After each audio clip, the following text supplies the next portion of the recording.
ഇന്ന് പത്രങ്ങളിൽ കഴിഞ്ഞ ദിവസം വന്ന ഒരു കാര്യം, ഉദ്ഘാടനം 30-നെന്ന് മന്ത്രി കടകംപള്ളി, തീരുമാനിച്ചിട്ടില്ലെന്ന് മുഖ്യമന്ത്രി. കൊച്ചി മെട്രോ ഉദ്ഘാടനത്തിന് മുമ്പ് വിവാദം പ്രഖ്യാപിച്ച തീയതി മാറ്റി. കടകംപള്ളിയെ തിരുത്തി പിണറായി. സാർ, കേരളത്തിന്റെ അഭിമാനമായ ഒരു പ്രൊജക്ടിന് ഇത്രയും കാലം ഇല്ലാത്ത വിവാദങ്ങൾക്ക് തുടക്കം കുറിക്കാനാണ് ഇപ്പോ ഈ ഗവൺമെന്റ് ശ്രമിച്ചുകൊണ്ടിരിക്കുന്നത്. കൊണ്ട് ഉദ്ഘാടനം ചെയ്യിപ്പിക്കണം എന്നുള്ളതിനെ സംബന്ധിച്ചാണ് നിങ്ങളുടെ തർക്കം എന്നുള്ളത് ഞങ്ങൾക്കറിയാം. പക്ഷെ ഒരു കാര്യം കേരളത്തിലെ ജനങ്ങൾക്ക് തർക്കമില്ലാത്തതാണ്, കേരളത്തിന്റെ മെട്രോ എന്ന ഏറ്റവും വലിയ വികസന പ്രവർത്തനങ്ങൾ കേരളത്തിൽ നടപ്പിലാക്കിയതിന് കേരള ജനങ്ങളുടെ അംഗീകാരവും ആദരവും ലഭിക്കേണ്ട മൂന്നാളുകൾ, അത് മറ്റാരുമല്ല, അത് പ്രിയങ്കരനായ മുൻ മുഖ്യമന്ത്രി ഉമ്മൻചാണ്ടിയും ഡോക്ടർ മൻമോഹൻ സിംഗും ഇ ശ്രീധരനും അതുപോലെ തന്നെ ശ്രീ ഏലിയാസ് ജോർജ് ഉൾപ്പെടെ അതിന് നേതൃത്വം നൽകിയ ആളുകളുമാണെന്നുള്ള കാര്യത്തിൽ ഒരു സംശയം വേണ്ട. നിങ്ങൾക്ക് അസ്വസ്ഥതയുണ്ടാവും പറയുമ്പോൾ, സാർ, സ്വാഭാവികമാണ്.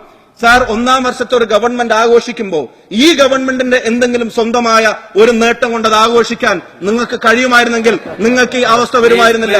ഈ ഗവൺമെന്റ് ഏതെങ്കിലും ഒരു വികസന പ്രവർത്തനങ്ങൾ ആരംഭിക്കാൻ കഴിയുമായിരുന്നെങ്കിൽ നിങ്ങൾക്ക് ഇത്തരം വിമർശനങ്ങൾ നേരിടേണ്ടി വരുമായിരുന്നില്ല.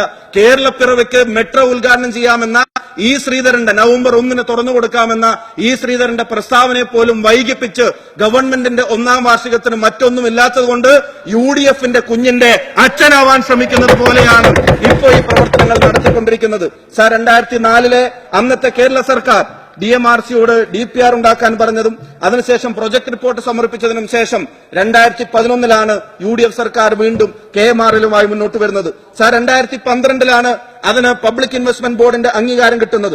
മാർച്ച് 9-നാണ് ഇ ശ്രീധരനെ അതിന്റെ ചുമതലപ്പെടുത്തുന്നതായി DMRC ഉത്തരവിറക്കിയത്. സാർ, 2012 ജൂലൈയിലാണ് യൂണിയൻ ഗവൺമെന്റിന്റെ ക്ലിയറൻസ് കിട്ടുന്നത്, ക്യാബിനറ്റ് അപ്രൂവൽ കിട്ടുന്നത്. 2012 സെപ്റ്റംബറിലാണ് മൻമോഹൻ സിംഗ് അതിന് തറക്കല്ലിടുന്നത്. 2013 ജൂണിലാണ് അതിന്റെ നിർമ്മാണ പ്രവർത്തനങ്ങൾ തുടങ്ങുന്നത്. 2013 മെയ്യിലാണ് DMRCയും MDയും തമ്മിലുള്ള, ഏലിയാസ് ജോർജും തമ്മിലുള്ള MOU ഒപ്പുവെക്കുന്നത് ഫസ്റ്റ് ഫേസിന് വേണ്ടി. സാർ, ആദ്യഘട്ട നിർമ്മാണ പ്രവർത്തനങ്ങൾ ജൂണിൽ ആരംഭിക്കുന്നു. സാർ, 2013 ഒടുവിൽ KMRC അവിടെ കനറ ബാങ്കുമായി ഇതിന്റെ സാമ്പത്തിക കാര്യങ്ങൾക്ക് അഗ്രിമെന്റ് വെക്കുന്നു. 2013 ജൂൺ 19-ന് 22 സ്റ്റേഷനുകൾക്ക് ക്യാബിനറ്റിന്റെ തീരുമാനം വരുന്നു. സെപ്റ്റംബറിൽ ആദ്യ സ്റ്റേഷന്റെ നിർമ്മാണം കലൂരിൽ തുടങ്ങുന്നു. സാർ, 2014 ഓഗസ്റ്റിൽ കോച്ച് ഉണ്ടാക്കാനുള്ള കരാറിൽ നമ്മുടെ ഗവൺമെന്റ് ഒപ്പുവെക്കുന്നു. 15 ജൂൺ 10-ന് ഈ മെട്രോയുടെ ഓട്ടോമേറ്റഡ് ടിക്കറ്റ് സംവിധാനത്തിനുള്ള തീരുമാനങ്ങൾ എടുക്കുന്നു. 2015 സെപ്റ്റംബർ 4-ന് കൊച്ചി മെട്രോയുടെ പുതിയ ലോഗോ ഡിസൈനും അവതരിപ്പിക്കുന്നു. സാർ, 2016 ജനുവരി 2-ന് മെട്രോയുടെ ആദ്യ സെറ്റ് കോച്ചുകൾ നമുക്ക് അവർ കൈമാറുന്നു. ജനുവരി 12-ന് കോച്ചുകൾ മുട്ടമ്പ്യാർഡിലെത്തുന്നു. 2016 ജനുവരി 23-ന് മുട്ടമ്പ്യാർഡിൽ കോച്ചുകളുടെ പരീക്ഷണ ഓട്ടം തുടങ്ങുന്നു. മാർച്ച് 21-ന് മുട്ടം മുതൽ എടപ്പള്ളി വരെ കൊച്ചി മെട്രോയുടെ പരീക്ഷണ ഓട്ടം ഉൾപ്പെടെ ആ പദ്ധതിയുടെ 90% ജോലികളും കർമ്മധീരമായി നേതൃത്വം നൽകി കൊച്ചി ടൗണിൽ സ്ഥലമേറ്റെടുപ്പ് ഉൾപ്പെടെയുള്ള നടപടികൾ സമയബന്ധിതമായി പൂർത്തീകരിച്ച് കേരള വികസന ചരിത്രത്തിലെ ഏറ്റവും നിർണായകമായ എഴുതി ചേർത്തത് അത് മറ്റാരുമല്ല, അത് ഉമ്മൻചാണ്ടിയുടെ സർക്കാരായിരുന്നു എന്നുള്ളത് കേരളത്തിലെ ജനങ്ങൾക്ക് ബോധ്യമുണ്ട്.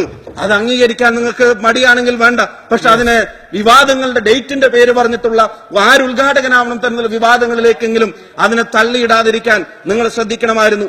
ഒന്നാം വർഷത്തിൽ നിങ്ങൾക്ക് നവംബർ 1-ന് കേരളത്തിന്റെ 60-ാം വയസ്സിന് കേരളപ്പിറവിക്ക് അത് നമുക്ക് ഉദ്ഘാടനം ചെയ്യാമായിരുന്നു.